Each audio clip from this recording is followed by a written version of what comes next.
지금 이 순간을 충분히 느끼고 감사하면서 살 수 있다면 내가 세상을 떠날 때 내 손을 잡고 나를 다독여주며 나의 공포를 나눠 가질 수 있는 사람을 만들 수 있다면 그의 손에 내가 이제껏 들고 있던 삶의 바통을 넘겨줄 수 있다면 죽음이 그리 두렵지만은 않을 것이다.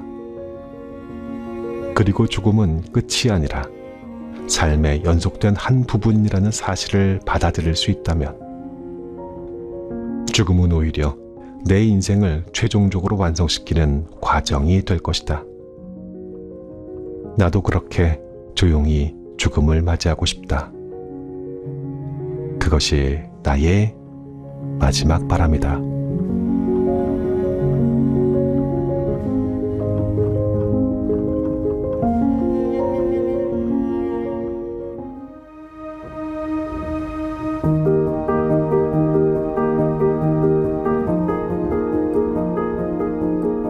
안녕하셨습니까? 모두의 아저씨 책 읽는 자작입니다. 30년 동안 정신분석 전문의로 일을 했고 22년 동안 파킨슨병으로 투병 중인 김해남 선생님의 책 몇 권 소개해드린 적이 있었습니다. 몇 달 전에도 들려드렸었던 책 오늘 내가 사는 게 재미있는 이유 기억하시죠? 그 책이 큰 사랑을 받아 10만 부가 넘게 팔려서요. 스페셜 에디션으로 다시 재발간되었다는 반가운 소식입니다. 그렇게 다시 발간된 책의 이름은 조금 다르게 나왔어요. 만일 내가 인생을 다시 산다면 이에요. 메이븐에서 금방 펴냈습니다. 아주 따끈따끈해요. 저자는 지금껏 살면서 한 가지 후회하는 게 있다면 스스로를 너무 닥달하며 인생을 숙제처럼 산 것이라고 합니다. 의사로, 엄마로, 아내로, 며느리, 딸로 살면서 늘 의무와 책임감에 치여서 어떻게든 그 모든 역할을 너무 잘 해내려 애만 쓰고 살았다고요. 그러다 보니까 정작 누려야 할 삶의 즐거움들을 놓쳐버린 게 아닌가. 그러다 22년 전 43세 파킨슨병을 진단받으면서 알게 되었다고 했어요. 놓쳐서는 안 될 인생의 소중한 것들이 무엇인지 후회 없는 인생을 살고 싶은 사람들에게 말해주고 싶은 것도 딱 한 가지랍니다. 하나의 문이 닫히면 또 하나의 문이 열립니다.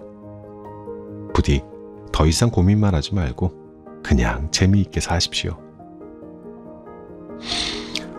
이 책의 제목으로 사용된 5번째 챕터인 만일 내가 인생을 다시 산다면 중에서 짧게 발췌해서 낭독해 드려볼까 합니다.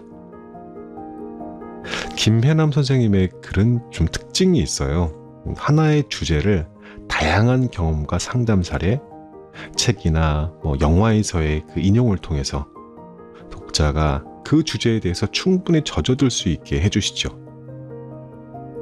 그런데 저는 또 나름대로 나무님들께 여러 주제에 대해서 들려드리고 싶으니 어쩝니까? 발췌를 해서 조금씩 들려드릴 텐데 그래서 앞뒤의 내용이 살짝 문단과 문단이 좀 안 맞을 수 있어요. 특유의 그 충분히 젖어드는 경험을 하실 수는 없을 수 있는데 여러 번 말씀드리지만 내용이 조금 부족했다 싶으시면 어떻게 해야 된다고요? 네, 책을 구매해서 더 살펴보실 것을 권합니다. 자, 이제 그럼 자작나무 약국의 문을 열겠습니다.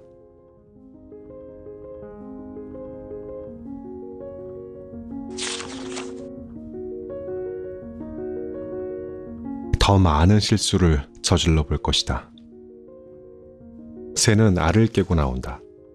알은 곧 세계다. 태어나려고 하는 자는 하나의 세계를 파괴하지 않으면 안 된다. 소녀 싱클레어가 데미안을 만나 어른으로 성장해 나가는 과정을 그린 헤르만 헤세의 소설 데미안에 나오는 구절이다. 모든 성장에는 고통이 따른다. 새로운 세상으로 나아가기 위해서는 내가 머물고 있는 세계를 깨트려야만 하기 때문이다. 우리는 그것을 성장통이라고 부른다. 하지만 성장통을 고통스럽게만 바라볼 필요가 있을까? 알을 깨고 나아간다는 것은 그 자체로 매우 신나는 일이다. 갑갑하고 좁은 세계를 벗어나 날개를 확 펼치고 날아갈 수 있는데 그게 얼마나 신나는 일인가? 드넓은 하늘을 훨훨 날면서 느끼게 될 자유를 생각해보라. 무엇보다 그렇게 만난 세상은 우리에게 새로운 경험을 안겨준다. 어찌 보면 삶은 행동하고 느끼고 생각하는 것. 다시 말해서 경험, 그 이상도 이하도 아니다. 다양한 경험이야말로 우리의 삶을 다채롭게 만들어준다. 철학자 파스칼의 잠언대로 우리가 인생에 대해 취할 수 있는 최선의 전략은 삶을 우리가 우주를 경험할 수 있는 유일무이의 기회라고 가정하고 그 시간을 최대한으로 활용하는 것뿐이다. 그러니 더는 실수와 실패가 두려워 다가오는 기회들을 놓치지 않았으면 좋겠다. 살아보니 웬만한 실수와 실패로는 인생이 무너지지 않는다. 설령 이혼을 하고 회사를 그만둔다 해도 마음만 먹는다면 다시 잘 살아갈 수 있다는 말이다. 그러므로 작은 실수 하나도 용납하지 못하고 자책하면서 스스로를 너무 몰아세우지 않기를 바란다. 나는 요즘 병 때문에 움직이는 게 힘들다 보니 집 밖으로 나가는 것 자체가 쉽지 않아 대부분을 집에 머무르고 있다. 새로운 세상을 경험해 볼 기회가 많지 않다는 뜻이다. 그럼에도 내가 잘한 게 하나 있다면 끊임없이 작은 도전들을 멈추지 않았다는 것이다. 물방울 사진들을 찍어 전시회를 열었고 스마트폰으로 그림을 그려 책을 냈으며 새로운 사람들을 만나 또 다른 도전을 준비 중이다. 내가 사진 작가들처럼 사진을 잘 찍어서 전시회를 연 것은 결코 아니다. 화가처럼 그림을 잘 그려서 그림 에세이를 낸 것도 아니다. 다만 나는 내가 새롭게 알게 된 자연의 아름다움을 사람들과 나누고 싶었고 몸을 잘 움직일 수 없는 답답한 상황이었지만 스마트폰 그림을 그리며 그 세계에 빠져들어 자유를 만끽할 수 있었는데 그 마음을 사람들과 나누고 싶었을 뿐이다. 그런데 몇몇 사람들에게 내가 찍은 물방울 사진들을 보고 있었는데 정말 아름답더라. 선생님이 그린 삐뚤빼뚤 그림들을 보는데 저도 모르게 마음이 편안해졌어요. 라는 말을 들었다. 그거면 충분히 새로운 도전을 한 의미가 있지 않을까. 무엇보다 새로운 도전들을 하며 나의 삶은 훨씬 재미있고 풍성해졌다. 그러니 길을 걸을 때 매일 똑같은 길로만 걷지 말고 한 번쯤은 새로운 길로 가보기를 권한다. 음식을 먹을 때에도 한 번쯤은 새로운 음식에 도전해보라.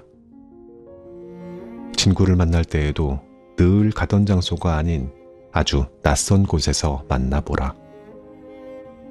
그리고 뭐든 재미있어 보이는 게 있으면 결과와 상관없이 한번 시도해보라. 그렇게 새로운 경험을 수없이 해본 사람과 매일 똑같은 행동만 반복하는 사람의 내일은 다를 수밖에 없다.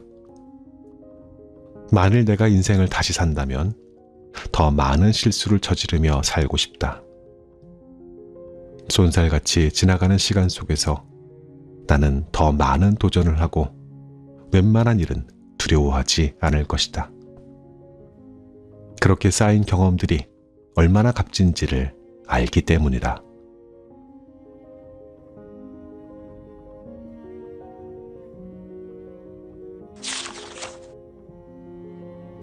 나이 듦을 두려워하지 않을 것이다.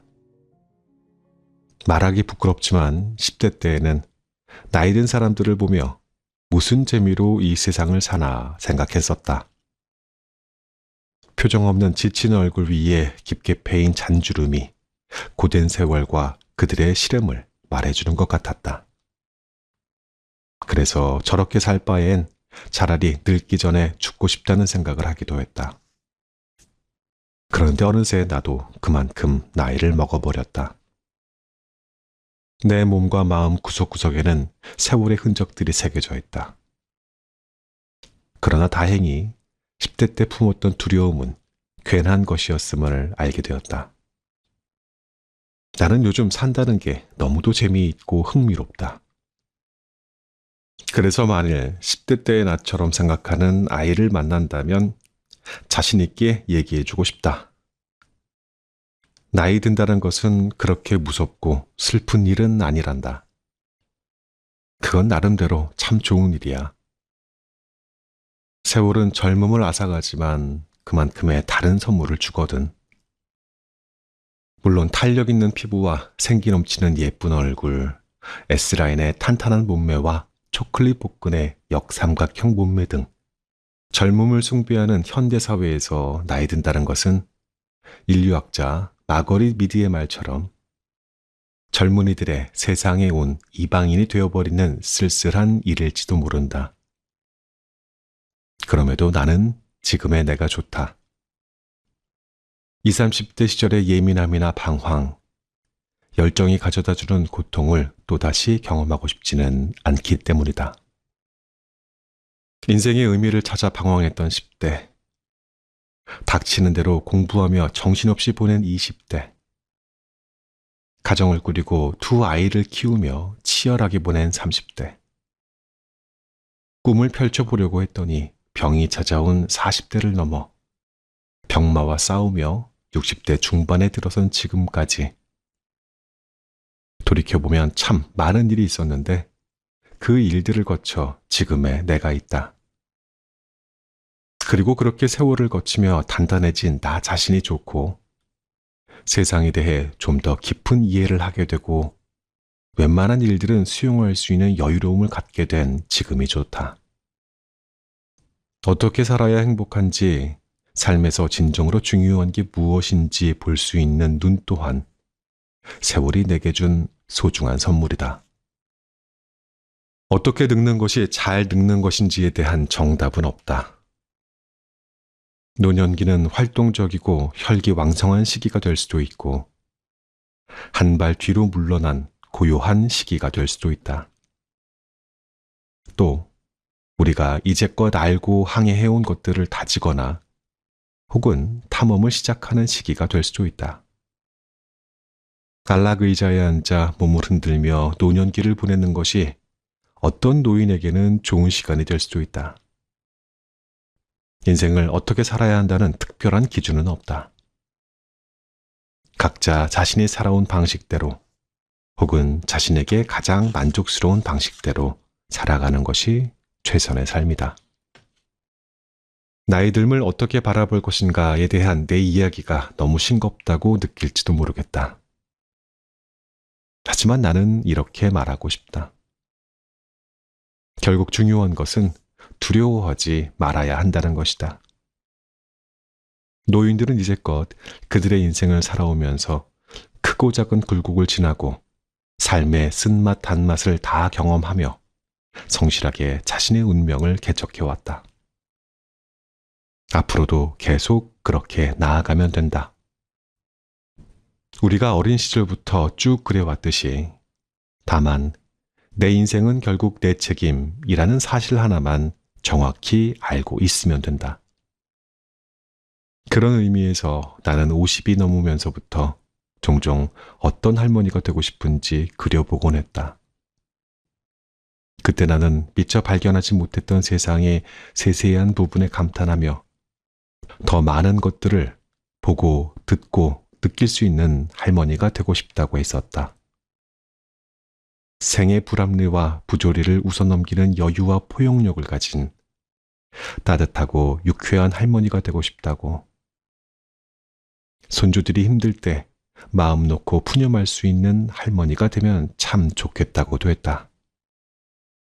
그럼에도 솔직히 아들과 딸이 결혼을 하고 아이를 낳는 것이 그래서 내가 할머니가 된다는 것이 상상이 가지 않았다.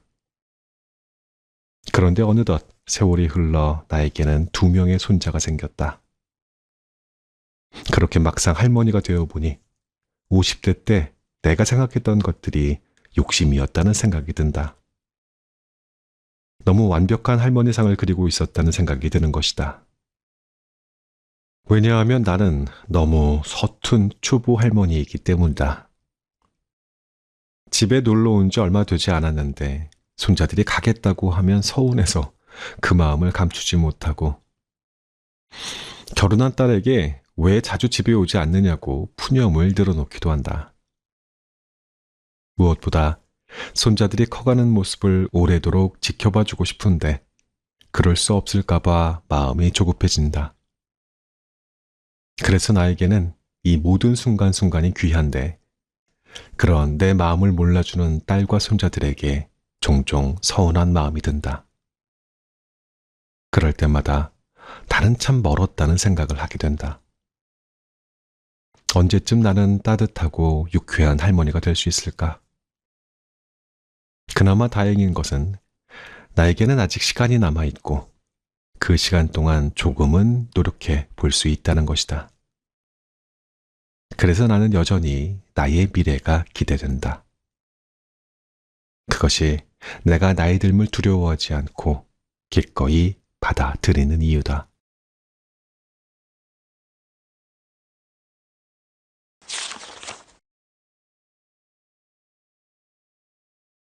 상처를 입더라도 더 많이 사랑하며 살 것이다. 우리는 누군가에게 사랑을 받음으로써 자신이 얼마나 가치 있는 사람인지 경험한다. 또 누군가를 목숨보다 사랑했던 경험은 이 세상에 나를 초월한 어떤 가치가 있음을 느끼게 한다. 뿐만 아니라 사랑에 빠졌을 때의 합치감과 시간이 정지된 듯한 느낌은 우리의 한시적인 인생에도 영원성이 있음을 깨닫게 한다. 즉, 유한한 삶에서 무한한 가치를 체험하게 하는 것. 그것이 바로 사랑이다. 사람은 언젠가 죽는다. 그래서 사람들은 어떻게든 살다 간 흔적을 남기려고 애를 쓴다. 거대한 건물을 짓고 드높은 명예를 위해 목숨도 내놓는다. 그러나 나는 사람이 남길 수 있는 가장 훌륭한 흔적은 사랑이라고 믿는다. 사랑을 하면 상처 또한 피할 수 없지만 사랑은 삶을 더욱 가치 있게 만들어주고 사람을 더욱 나은 사람으로 만들어준다. 또한 죽음 앞에서도 허무함에 빠지지 않게 해준다. 그래서 톨스토이는 자신의 책에서 이와 같이 말했다. 중국의 현자가 물었다. 학문이 무엇입니까? 그러자 이렇게 답했다. 사람을 아는 일이다. 또다시 질문했다. 선은 무엇입니까? 현자가 말했다. 사람을 사랑하는 일이다. 내가 죽는 날을 상상해 본다.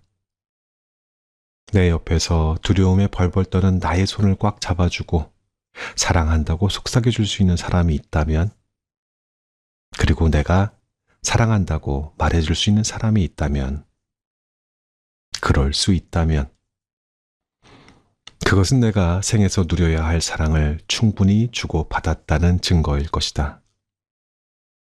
그리고 그 순간은 비루했던 내 인생이 비로소 완성되는 시간일 것이다.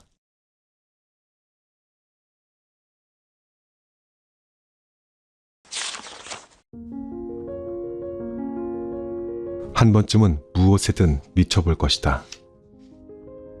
무엇엔가 미쳐본 적이 있는가? 마치 열이라도 하듯 무엇엔가 풍덩 빠져본 적이 있는가? 자나깨나 그 생각이요. 그 생각만 하면 가슴이 뜨겁고 두근거리며 그 일을 할 때면 자신조차 잃어버리는 무아지경에 빠져본 적이 있는가 말이다. 만일 그렇다면 당신은 이제 무엇이든 할 수 있는 사람이다. 왜냐하면 당신은 무언가에 미쳤을 때 느끼는 환희와 그것이 가져다주는 자신감, 성과를 이미 경험했기 때문이다. 하나에 미칠 줄 알면 다른 것에도 미칠 수 있다.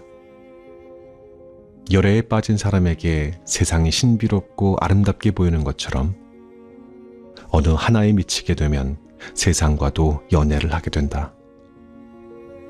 그리고 내 안에서 피어오른 열정은 나와 다른 사람들과 세상, 그 모든 것을 긍정적으로 볼 수 있게 만든다.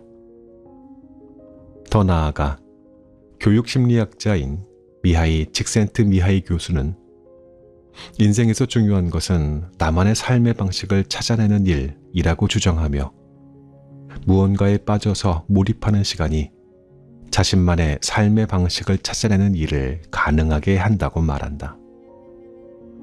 어떤 것에 미친다는 것은 열정을 가진다는 뜻이다. 그리고 그 열정을 행동으로 옮긴다는 뜻이다. 미칠 듯한 열애는 무모한 젊은 시절에나 가능한 것일지 모르겠지만 그것을 제외하고 무언가에 미쳐보는 일은 언제나 가능하다.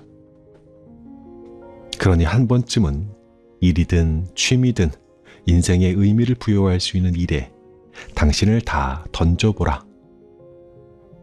미치도록 무언가에 열중했던 경험은 당신이 훗날 무엇에든 도전하고 성취할 수 있도록 도울 것이다. 또한 살아있음의 환희를 당신에게 안겨줄 것이다.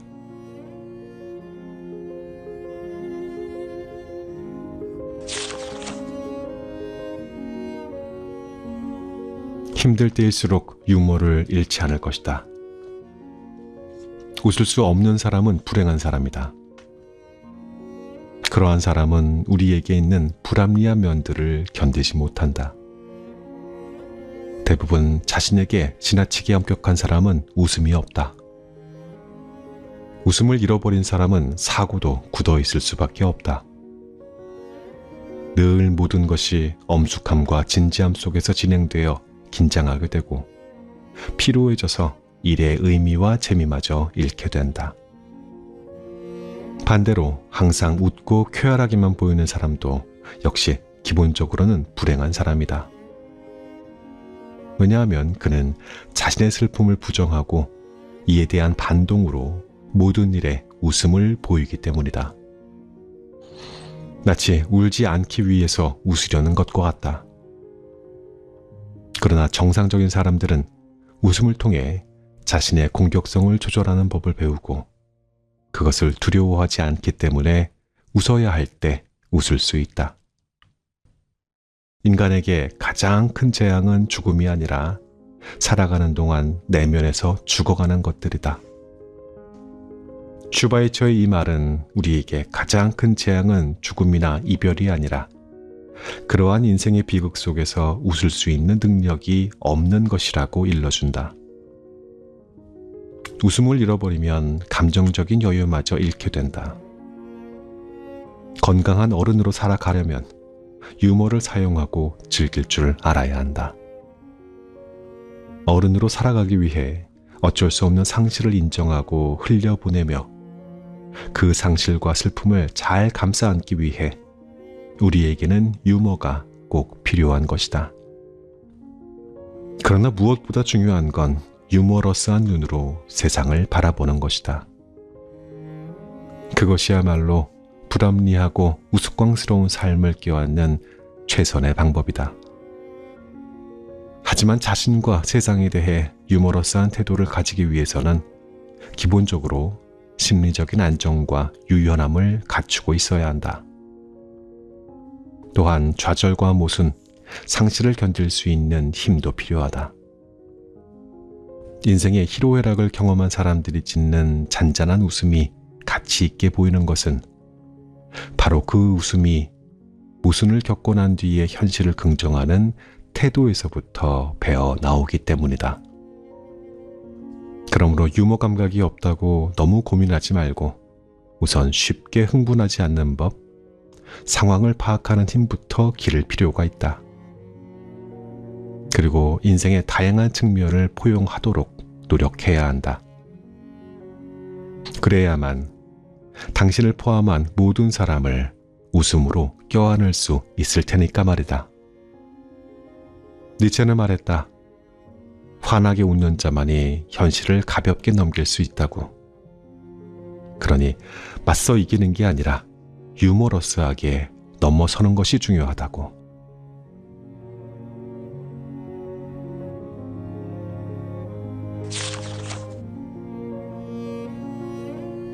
어떤 순간에도 나는 나를 믿을 것이다. 내 무릎에는 지금도 어릴 적 놀다가 생긴 흉터가 10개도 넘게 남아있다. 그 흉터들을 보고 있느라면 나도 모르게 웃음이 나온다. 비행기 낙하산 놀이를 하다 계단 모서리에 무릎을 부딪혀 뼈가 보일 정도로 깊게 베어 생긴 흉터.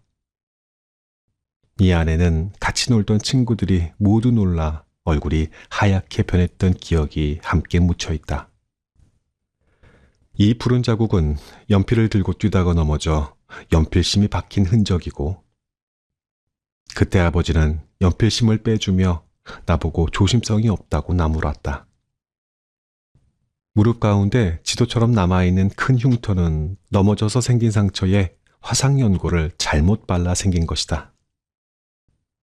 결국 상처가 곪아서 며칠 학교를 못 갈 정도로 열이 펄펄 났다. 물론 아무 약이나 발랐다고 어머니에게 크게 혼나야만 했다. 어쨌든 흉터 하나하나마다 이야기가 들어있어 내가 살아온 과거를 증명해주고 있다.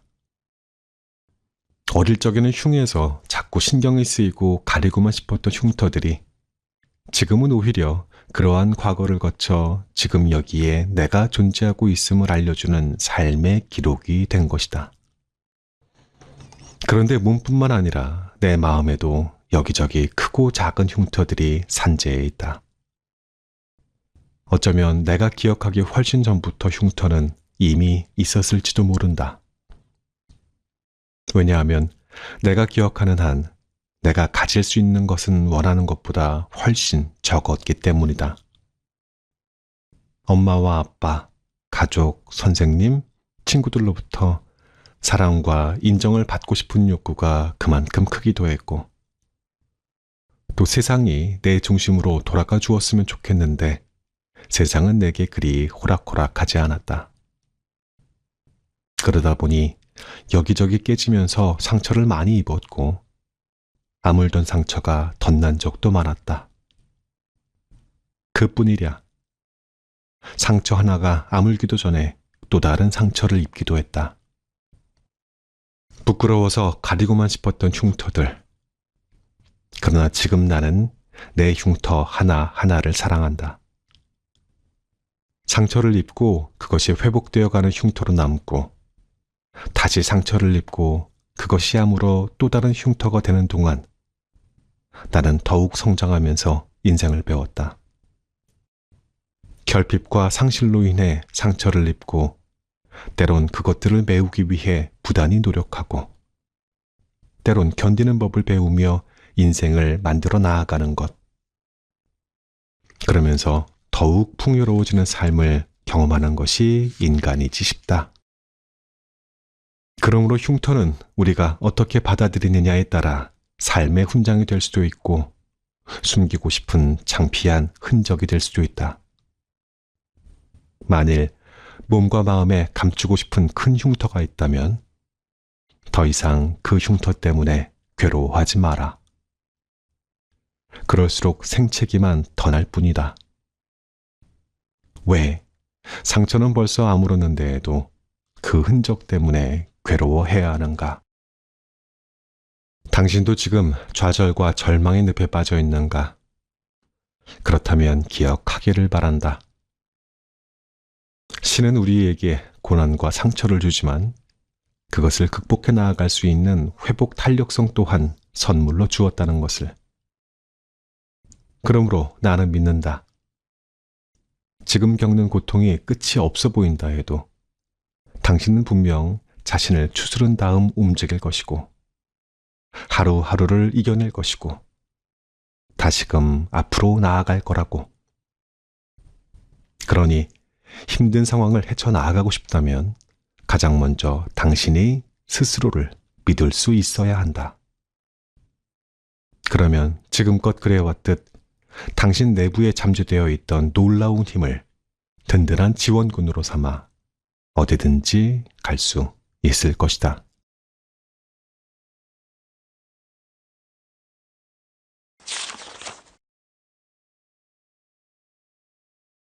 그리고 조용히 죽음을 맞이할 것이다. 죽음은 모든 것의 끝이다. 삶이라는 긴 여행의 끝이며 그동안 누려온 모든 기쁨과 행복의 끝임과 동시에 그동안 나를 괴롭혔던 모든 고통과 슬픔의 끝이다. 내가 사랑하는 사람들, 나에게 상처 준 사람들, 그리고 나로 인해 상처 입은 사람들과도 이별이다. 그래서 죽음은 내가 이 세상에서 태어나 잠시 지녔던 모든 것들, 나의 육신과 내가 집착하던 명성과 성공, 집과 물건들, 그리고 나에게 잠시 허락되었던 시간조차도 다시 이 세상에 돌려주고 떠남을 의미한다. 죽음은 두려움이다. 내가 이 세상에 더 이상 존재하지 않으며 혼자서 죽음의 고통과 외로움을 견뎌내야 하고 사랑하는 사람들의 얼굴을 더 이상 볼 수 없다는 데에 대한 두려움이다. 그리고 죽음은 눈을 감은 후 나를 기다리고 있을 미지의 세계에 대한 두려움이다. 그 미지의 세계가 내가 저지른 과오들에 대한 죗값을 받기 위해 기다리고 있을지도 모르기 때문이다. 한편 죽음은 한낱 무생물체로 변한 내 육신이 부패하여 냄새나는 박테리아의 먹이가 되어버리는 것에 대한 두려움이다. 이러한 일들 앞에 내가 아무것도 할 수 없는 무력한 존재가 되는 것에 대한 두려움이다. 죽음은 가르침이다. 그것은 남은 시간이 별로 없는데 비로소 왜, 그리고 어떻게 살아야 할지를 가르쳐주는 잔인한 스승이다. 이 세상에 존재하는 모든 것 하나하나, 그리고 순간순간의 아름다움을 느끼고 향유할 수 있도록 우리의 감각을 일깨워주는 스승이다. 다시 시작할 수도 없는데 나에게 진정 소중한 것이 무엇인지를 뒤늦게야 가르쳐주는 무심한 스승이기도 하다. 그러나 죽음은 있는 그대로의 내 모습을 바라보게 하고 자연의 일부로서의 나의 삶을 완성시켜주는 자비로운 스승이기도 하다. 이 세상에 용서 못할 것이 없고 해결 못할 것이 없음을 보여주며 무엇보다도 감사하는 법을 가르쳐주는 스승이다. 죽음은 이어짐이다. 그것은 내가 차지하고 있던 공간을 다음 사람에게 넘겨줌으로써 세상이란 이 공간을 영속시키는 자연의 확고한 의지요, 무한한 자비로움이다. 나의 시간을 끝냄으로써 세상의 시간이 계속 흐르게 만드는 대자연의 손길이다. 나의 시간이 다음 세대에게 이정표가 될 수 있도록 공간을 열어주는 관대한 손이기도 하다. 죽음은 삶의 일부다. 사람들은 살 때도 죽을 때에도 인간의 존엄성을 잃지 않고 싶어 한다. 그러면 도대체 어떻게 죽음을 맞이해야 할까? 어떻게 해야 죽음에 대한 두려움을 극복하고 죽음의 운명을 받아들이며 죽음을 통해 우리의 삶을 성숙시키고 완성시킬 수 있을까? 22년 전 파킨슨병 진단을 받고 처음으로 죽을지도 모른다는 사실에 직면했을 때 나는 내가 좀 더 멋있을 줄 알았다. 하지만 나 또한 이반 일리치와 다르지 않았다. 내게 닥친 운명을 원망하고 분노했으며 한없이 겁에 질려 벌벌 떨었다. 이반 일리치의 생활은 가장 단순하고 가장 평범했기 때문에 가장 두려운 것이었다. 이반 일리치에 대한 묘사는 이렇게 시작된다. 그리고 이 짧은 문장 안에 우리가 죽음을 두려워하는 이유와 두려움 없이 조용히 죽음을 맞이하는 방법이 그대로 녹아들어 있다. 지극히 세속적이었던 그는 출세와 허영심의 만족을 추구하며 살아왔다. 마치 자신의 일상에는 죽음이란 전혀 없는 것처럼. 하지만 죽음 앞에서 이제껏 자신이 추구해왔던 모든 것들이 얼마나 부질없는 것인지를 뼈저리게 느끼게 된다. 그래서 그는 자신이 잊고 살았던 즐거움과 우정, 희망 등의 기억들을 해내기 시작한다. 통증과 외로움에 시달리며 생명의 마지막 순간까지 사랑과 미움, 희망과 절망 사이에서 방황을 거듭하던 이반은 지나간 삶이 괜찮았다고 자신의 삶을 정당화하려는 것이 바로 자신의 죽음을 가로막고 있음을 알게 된다. 그러자 죽음에 대한 공포가 사라지고 최후의 순간 마침내 죽음을 향해 나아가는 존재가 이러한 것이구나 하고 깨닫는다. 이런 실존적 깨달음은 그에게 빛을 보여준다. 그는 그동안의 공포와 불안, 분노, 고통, 고독, 절망 등을 떠나보내고 가족에게 연민의 정을 느끼며 신에게 용서를 빈다. 그리고 어느 순간 이반 일리치는 큰 소리로 말한다. 이렇게 좋을 수가. 그리고 그는 숨이 끊어지는 마지막 순간에 이제 죽음은 끝이다. 다시는 오지 않을 것이다 라는 생각과 함께 숨을 절반쯤 마시다 숨을 멈추고 긴장을 푼 뒤 조용히 숨을 거둔다. 이처럼 죽음을 인정하면 현재를 더 세심하게 느끼며 거기에 인생의 참 행복을 찾을 수 있게 된다. 요즘 산다는 게 이렇게 행복한 거구나 하는 걸 새삼 느껴요. 천국이 바로 지금 내가 살고 있는 이곳이라는 생각도 들고요. 내가 살아가고 있다는 사실이며 내가 보고 듣는 것 하나하나가 다 섬세하게 느껴지면서 경이로워요. 모든 것에 대한 감각이 살아나는 것 같아요. 물론 때로 숨차고 답답하지만 내가 살아있다는 사실이 그리고 희망을 품을 수 있다는 사실이 얼마나 행복하고 감사한지 몰라요. 지난날에 고통이 없었다면 지금 이런 행복을 모른 채 어리석게 살고 있었을 거예요. 수년 동안 삶과 죽음의 갈림길에서 아슬아슬한 줄다리기를 하던 한 환자의 말이다. 그녀는 난치성 폐결핵으로 이미 폐 한쪽은 수술로 없어졌고 나머지 폐마저 어떠한 항생제도 듣지 않는 결핵군에 점령당해 가쁜 숨을 몰아쉬며 검사 결과를 초조하게 기다리며 하루하루 살아가고 있었다. 그동안 그녀는 우울증으로 치료를 받아왔는데 내가 할 수 있는 일이란 그녀의 얘기를 들어주는 일뿐이었다. 그런데 한동안 모습을 보이지 않던 그녀가 몇 달 만에 병원으로 찾아와 그런 말을 한 것이다.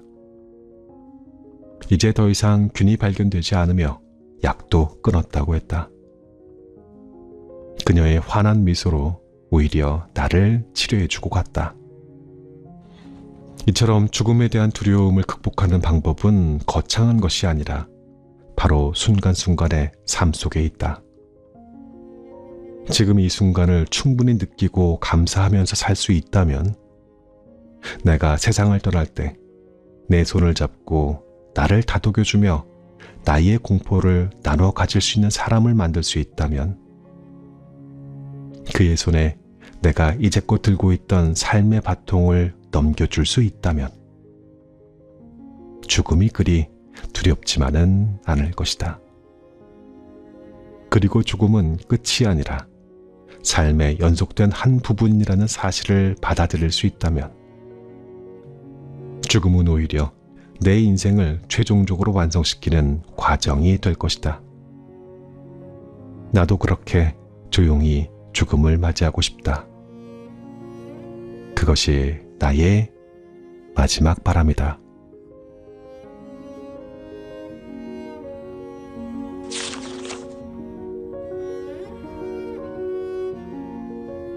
이 책의 낭독은 이쯤 하고 그만 물러갑니다.